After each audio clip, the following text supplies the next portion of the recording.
안녕하세요. 여기 와세요, 기쁘네요.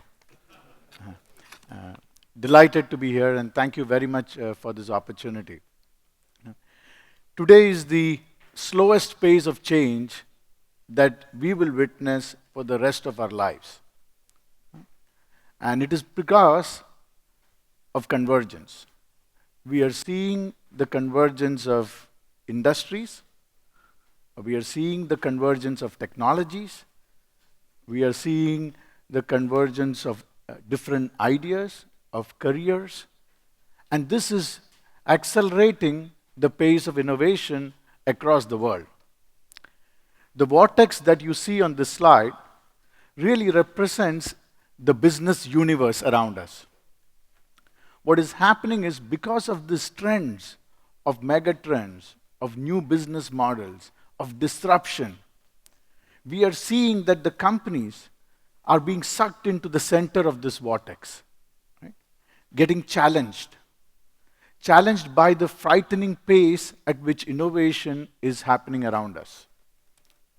If you go back in the 1800s, there were a few thousand companies which used to make wagons for horse-driven carts. And when the steam revolution came across, only one company, John Deere, managed to make the transition from that industry to the new industry. You know, in the mid-1990s, or the 20th century, we had the vacuum tube manufacturers. There were over 600 of them. Hardly anybody made the transition away to the transistor era.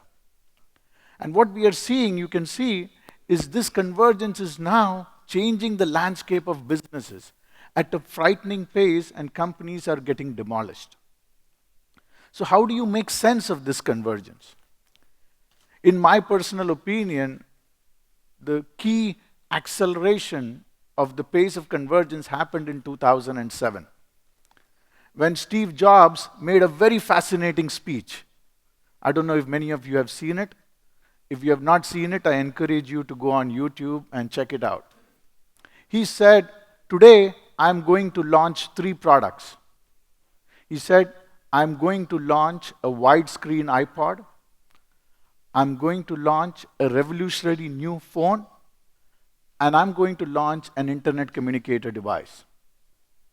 He said, widescreen iPod, phone, and internet communication device. He kept on saying it, and he said, "I'm not launching 3 phones, I'm not launching 3 devices, I'm launching 1 device."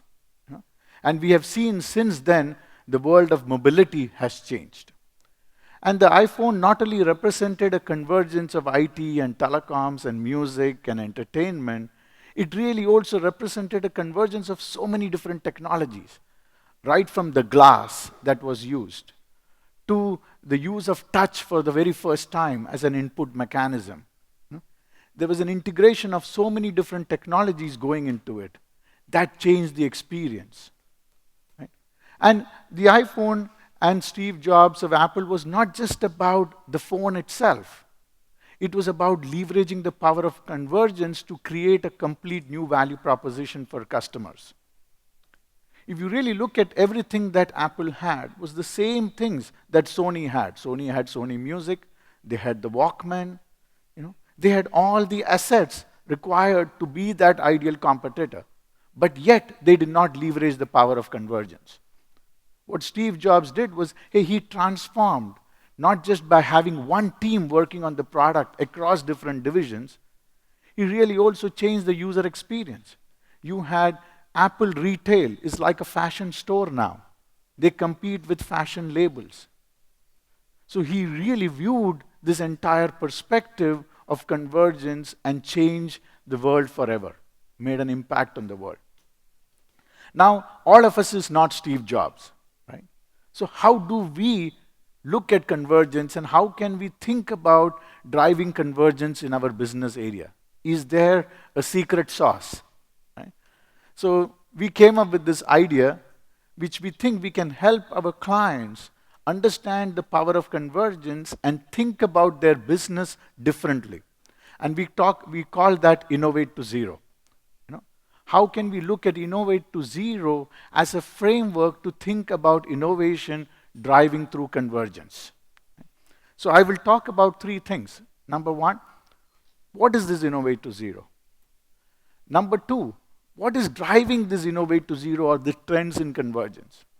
And number three, what does it mean to you and me? What should we do about it? Right? So what is Innovate to Zero? This term was actually coined by Bill Gates way back in 2010. He made a very fascinating TED presentation. He said, we have to innovate to zero carbon emission. And we have to innovate to zero with a sense of urgency. Because if we don't do it, we will be in trouble. It is not enough to innovate from 10 to 8 or 10 to 6. We have to bring it down to zero. Because if we don't bring it down to zero, we have problem. And that is why we see there is a lot of problem around us. The environment is not friendly. We see a lot of challenges with the environment. So we pick up that concept and we said, hey, Innovate to Zero can be applied to our business. The way we look at all our business and see how do we leverage this Innovate to Zero as a framework to think about innovation. So as I look around, hey, it is not anything new. There are many successful companies around the world which have looked and done Innovate to Zero. Right? Coke Zero is a great example. It was launched almost the same time as the iPhone.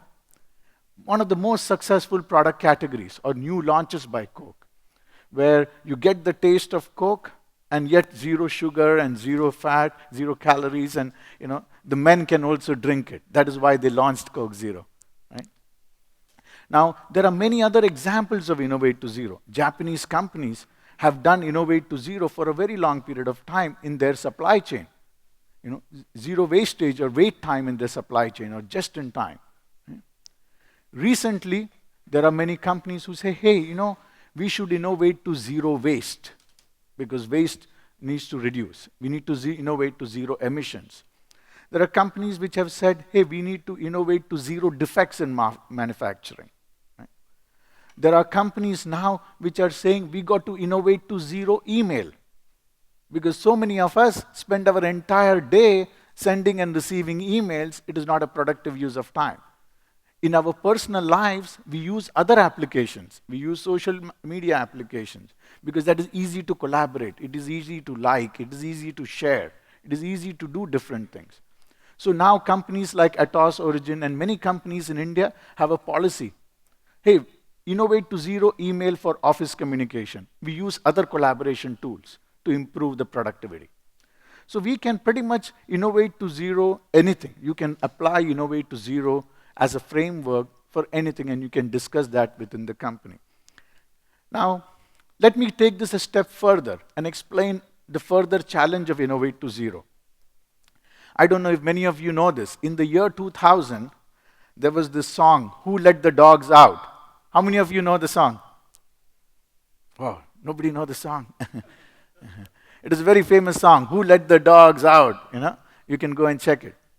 It was produced by a company called S-Curve Music. And they spent about $3 million in producing the video. $3 million. Right? And that was the top 10 song of 2000. One of the top 10 songs. They made revenues of $30 million that year. 30 million. Yeah. Now, something interesting happened in the following year. In the year 2015, the same company, S-Curve Music, produced another video, Honey, I'm Good. Very, very interesting song. Again, now in 2015, in the top 10 song. And this particular video was produced by this person called Andy Grammer. And he produced the video by social collaboration. He prepared a script, and he distributed the script on the internet. He invited couples around the world to read the script, make a video, and send it to him. He collated all their videos and he made a video in his part-time. Okay? He made a video in his part-time. He spent zero money in making the video other than his own time. Now, what happened next is even more challenging. It is one of the top 10 songs of 2015, but the total revenues is only $3 million. From year 2000 to the year 2015, the top 10 song revenue has gone down from 30 million to 3 million US dollars. No? You and I are enjoying the music the same way. No? We are having the same pleasure, but the value of the music industry has gone down. Why has it gone down? Because we have changed the distribution. We have become more efficient. We have innovated to zero almost the music industry, from 30 million to 3 million. Right? And now this is not limited to the music industry. It is happening all around us. Right? If you take the example of what is happening in the telecommunications industry, you have applications like WhatsApp, or Line, or Kakao Talk. What did they do? We pay zero for SMS. So it has happened that you pay almost zero price for SMS. They recently introduced voice services. Now you pay zero price for voice services. Right? And now Google in the US offers free internet access at home for about 100 cities, 5 megabits per second, zero price even for data services. What are we doing? We are innovating aggressively, fast, to zero price for data services, for telecom services. Very soon, in 5 years from today, maybe you will not pay anything for your telecom services. What is happening to the telecom industry? Along with the iPhone 6s launch, Apple made a very historic announcement, which was not captured by many people. The announcement was that now you can buy phones from Apple using an annual contract. You can pay anywhere between $19 to $31 a month, and you can replace your iPhone once a year for free. You get the new upgrade for free. Now Apple is going to have direct relationships with the consumers. The phone has become more important than the telecom service provider. We are innovating to zero need of the telecom service provider rapidly. If I am the CEO of a telecom company, I'm not sleeping tonight. That is the fear. The same is happening in all industries. If you take the energy industry, Tesla made an announcement where we are seeing the power of convergence. Now they're looking at batteries, and the batteries can be stacked one on top of the other. The batteries are available depending on the capacity for between $3,500 to $7,000. And they partnership with solar PV manufacturers, and now you can actually generate your own energy for your house, because they give you a 10-year warranty on the battery, they give you a 20-year warranty on the solar PV cells. Now you can self-generate your energy. So very soon in the future, you innovate to zero need for your utility company. Right? The same is happening with mobility. We see Uber changing the way we use cars, far more efficient. The total revenues of all taxi companies in the city of San Francisco is 150 million US dollars. But last year, the total revenue for Uber in San Francisco is 500 million US dollars. Just 4-year-old company, right? So they have changed the dynamics of the market. They're growing the market, they're making transportation more efficient.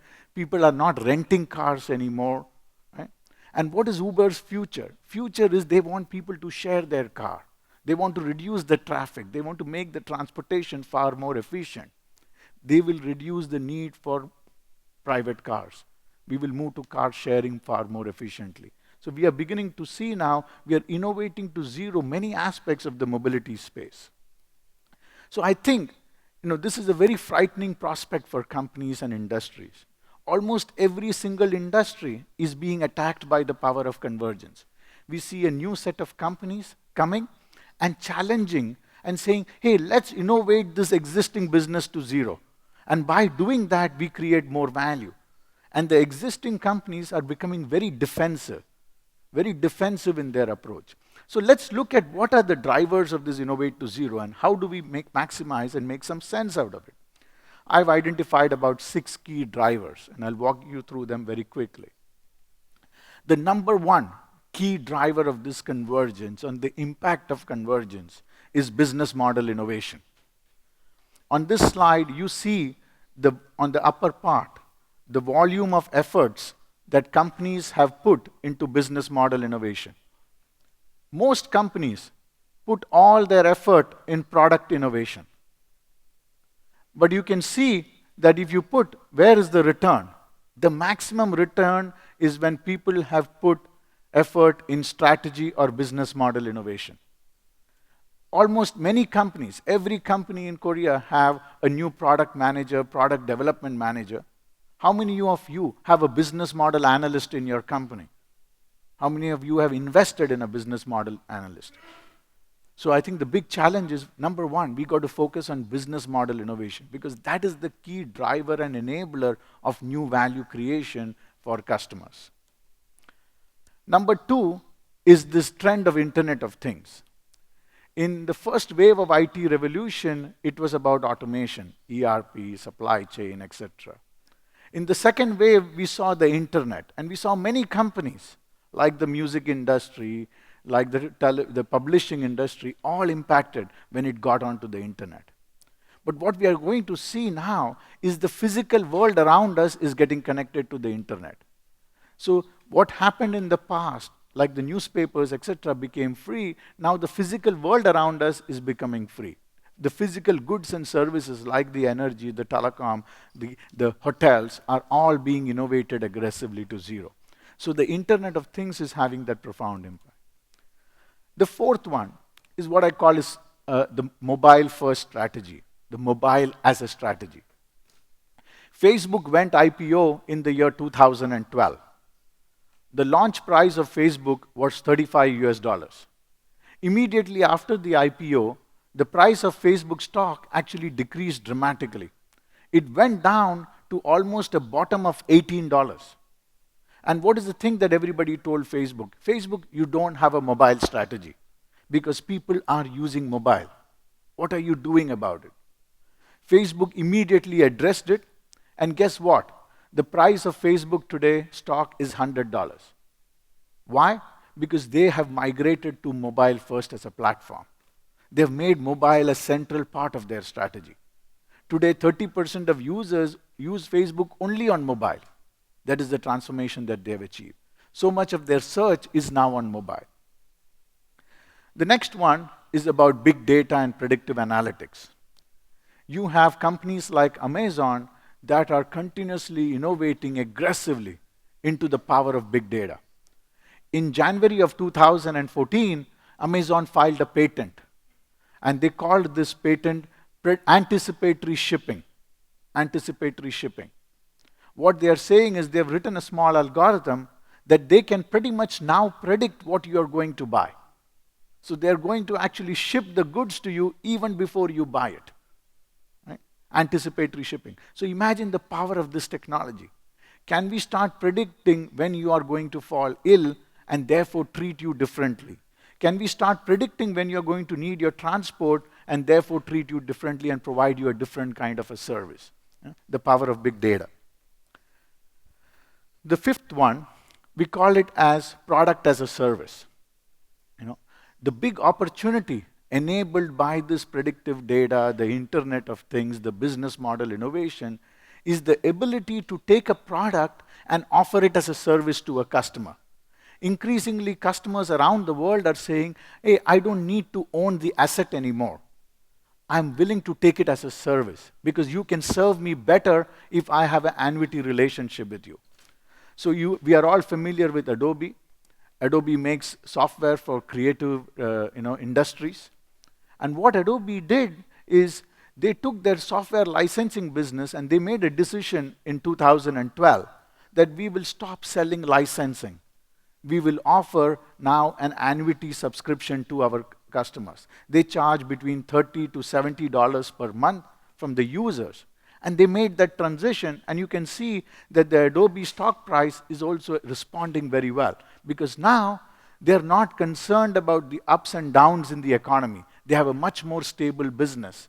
And the stability of that business is helping them deliver greater returns to their shareholders. You can see that the multiples of the stock price is about 120 odd as compared to price to earnings multiple.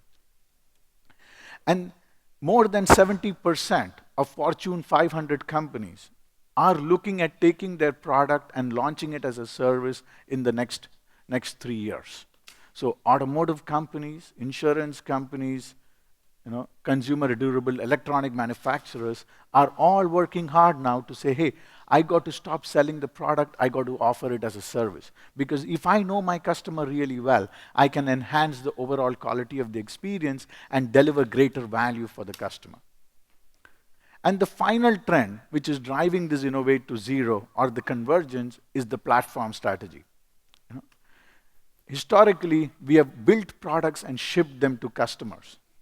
But no company in the world today can say, I have all the engineers that to develop all the innovation myself. So we need a platform to be able to use the innovation that is coming from the consumers. If you see all the new companies that are growing very quickly, the Uber, the Facebook, the Apple, they are all developing a platform. They are inviting millions of customers, millions of partners around the world to develop applications and tools on their platform, and therefore the pace of innovation is very, very high.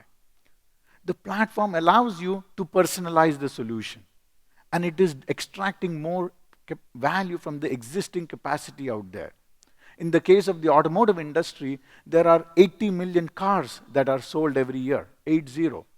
We use only about 8 to 10% of the capacity every year. Can we not use the platform to make that more efficient? If we do that, then we unlock capacity. We unlock and bring more efficiency. Right? So similarly, I think the biggest transition in the market is we have moved from a scenario of building economies of scale, which was a competitive differentiator in the last decade, to a scenario where we are now building economies of platform. So those were the 6 things that I believe are driving this trend of convergence or driving this trend to innovate to zero. So what should you do about it? I think you should look at each of these 6 trends and say, hey, what is my company response to these 6 trends? How do I understand and evaluate my response to each of these trends? How do I bring it together to create new value proposition? Now, here is what we have developed. We have developed a tool to put together all the research and work that we do with our customers. We call it the innovation serendipity engine. It is like a kaleidoscope. I think when we were young, we used to play with the kaleidoscope. We used to move the circles around, and then we look at the impact of the different circles on each other. So for example, here we have the 6 major things in this kaleidoscope. One is geography. What is happening with the geographies? How do we cover the entire universe of the markets and technologies? The next one is the industry. Consumer, industrial, mobility. All these industries are converging together. Then you have the various divisions that we are dealing with. Manufacturing, brand and demand, corporate intelligence. What is happening with these various divisions within the company? You have the industry clusters of technology. Outside you have the megatrends, the impact of the megatrends. And finally, you have all the business model innovation, big data, gamification, freemium, etc. And you put these and you put one on top of another and you start playing with the kaleidoscope. Look at the impact of business model innovation, sharing economy on healthcare along with sensors. What does that mean in terms of creating a new value proposition for your customer? Now, I know it is a very complex slide. It is very difficult for you to understand in a short period of time.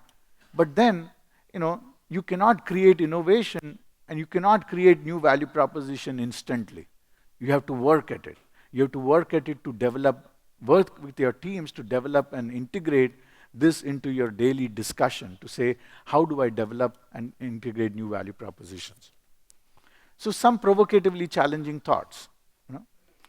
As we look at the world around us, we see, what are the things which are the most troubling? We have maybe sometimes excessive government in many countries. Should we consider innovating to zero government? Because the spending is with the government, right? We have states in we have a small town in Atlanta, near Atlanta, which has only 7 employees in their town from the government because they have outsourced everything. They have made it more efficient and they have produced more efficiency. They reduced their overall tax bill for that town. There is a lot of focus on making profits these days from companies. As a result of this, now, cars are also not safe. We have so many challenges. Maybe should we look at a different form of capitalism? Should we need to drive a new form of thinking of capitalism? Should we even consider innovate to zero profit? I think at the rate at which new technologies are getting embedded, we are automating so many processes. It is frightening that we are actually going to take away so many jobs. There may not be need for drivers in the future. Our insurance bills and telecom bills will all change. There is a need to rethink what is work and what will be the future work. So, as a key takeaway, what does innovate to zero mean for you and your company? Your product that you have, should you innovate your product to zero before somebody else does it? We think that convergence is driving business model innovation more than anything else. Therefore, the number one thing that you should pay attention to is business model innovation. Look at the power of the different things that I talked about and say, how does it impact business model innovation? And finally, use that kaleidoscope as a framework to drive thinking on company transformation.